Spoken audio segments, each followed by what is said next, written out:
السلام علیکم ورحمۃ اللہ وبرکاتہ۔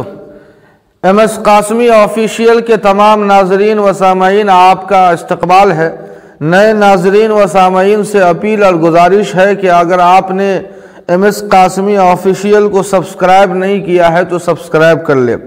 ناظرین کرام، آج کا یہ ویڈیو بہت ہی اہم اور خاص ہے، اس لیے کہ آج کی اس ویڈیو میں جو خبر آپ کے سامنے لایا ہوں یقیناً بہت ہی دردناک واقعہ ہے۔ ہمارے لیے ایک لمحہ فکر ہے کہ آخر ایسے واقعات اس ملک ہندوستان میں پیدا ہو رہے ہیں، لیکن ہم اور آپ ایسے واقعات سے بے خبر ہے۔ اس خبر کو، اس واقعے کو آپ بھی بغور سماعت فرمائیں۔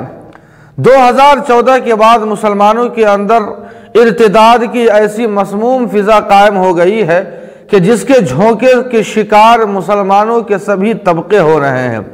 ابھی حالیہ خبر جو مدھیہ پردیش سے آئی ہے، ایسی خبر جسے سن اور پڑھ کر دل مضطرب اور بے چین ہو جاتا ہے۔ 18 فروری کی خبر ہے، مدھیہ پردیش ضلع جونا کی رہنے والی رانی بانو بنت حمید خان نے آکاش پرجاپتی پتا بدری پرساد پرجاپتی غیر مسلم لڑکے سے شادی کر لی ہے۔ انا للہ و انا الیہ راجعون۔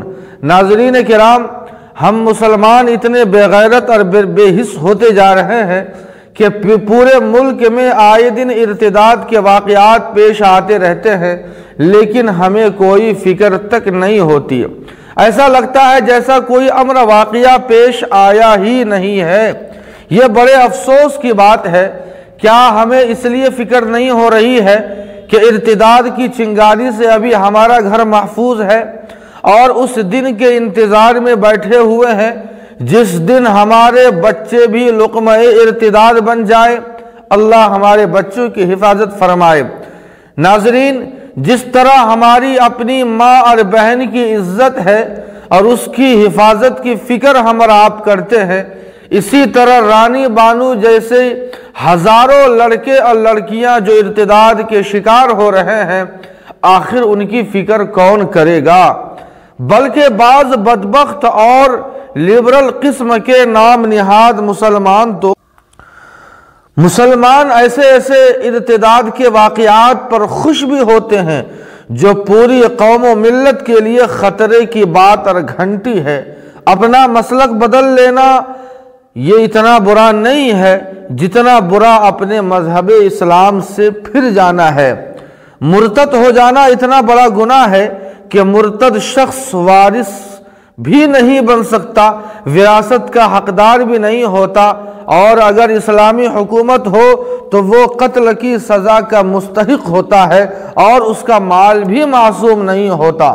اب رانی بانو کے مرتد ہونے کے پیچھے جو وجہ بتائی جا رہی ہے وہ یہ ہے کہ رانی بانو اپنی بڑی بہن سے پہلے شادی کرنا چاہتی تھی، لیکن اس کے والدین اس پر راضی نہیں ہوئے۔ والدین کا کہنا تھا کہ پہلے بڑی بہن کی شادی ہوگی پھر تمہاری ہوگی، لیکن آج کل مسلم نوجوان لڑکے لڑکیاں جو اسلام سے دور ہو رہے ہیں اور ان کے اندر بگاڑ اور جو فساد پیدا ہو رہے ہیں، یاد رکھے اس کے کئی وجوہات ہیں۔ سب سے پہلی وجہ تو یہ ہے کہ والدین اپنے بچوں کی شادی وقت پر نہیں کرتے، یہ سب سے بڑی وجہ ہے۔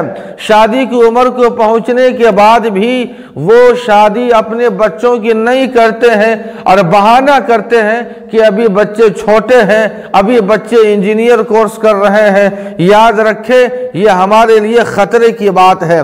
یہ پہلی وجہ ہے کہ وقت پر شادی نہیں کرتے، اور دوسری وجہ یہ ہے کہ والدین شادی کے معاملے میں عمر کا خیال اور لحاظ اور سامنے رکھتے ہیں کہ پہلے بڑے بچے کی شادی ہوگی پھر چھوٹے بچے کی شادی ہوگی، لیکن جو ہمارے ذہنوں میں یا ہمارے سماج اور معاشرے میں یہ عمر کی ترتیب چلتی ہے، یاد رکھیں یہ ترتیب شریعت کے مزاج کے خلاف ہے۔ شریعت اسلامیہ کا مزاج تو یہ ہے کہ جب آپ کا بچہ شادی کی عمر کو پہنچ جائے تو آپ مناسب رشتہ تلاش کر آپ اپنے بچوں کی شادی کرا دیں، کوئی عمر کی قید نہیں ہے۔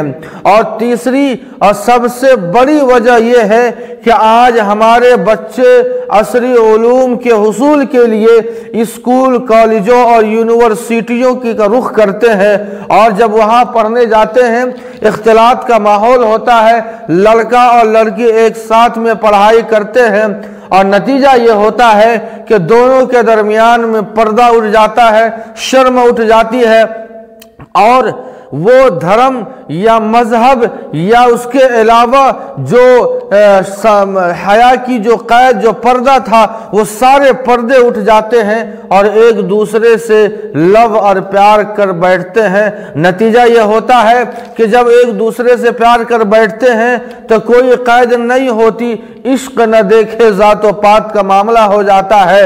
اور ہمارے جو گارجین حضرات ہیں، جو والدین ہیں، وہ اپنے بچوں پر نظر تک نہیں رکھتے، ان کی فکر تک نہیں کرتے کہ آخر ہمارا بچہ آخر کس کے ساتھ گھومتا ہے، کس کے ساتھ جاتا ہے، کس کے ساتھ میں گھوم رہا ہے، ہمیں اس کی فکر تک نہیں ہوتی۔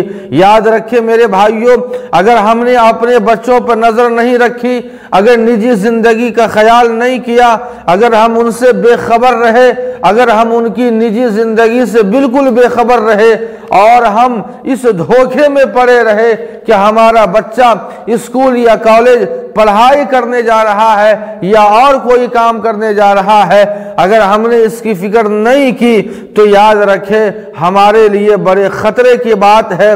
لہٰذا ہمیں اپنے بچوں کی فکر کرنی ہوگی، اپنے بچوں کو غلط ماحول سے بچانا ہوگا، اور نجی زندگی پر بھی نظر رکھنی ہوگی۔ اپنے بچوں کو شروع سے دینی مزاج بنانا ہوگا، دینی تعلیم سے آراستہ کرنا ہوگا۔ البتہ آخر میں ہم اللہ سے یہ دعا کرتے ہیں کہ اللہ پاک ہمارے بچوں کو بھی مسموم ہوا اور فضا سے حفاظت فرمائے۔ اللہ تعالیٰ جو دنیا کے اندر ارتداد کا ماحول قائم ہے، اللہ نوجوان مسلم لڑکے اور لڑکیوں کو بھی اللہ اس سے حفاظت فرمائے۔ والسلام علیکم ورحمۃ اللہ۔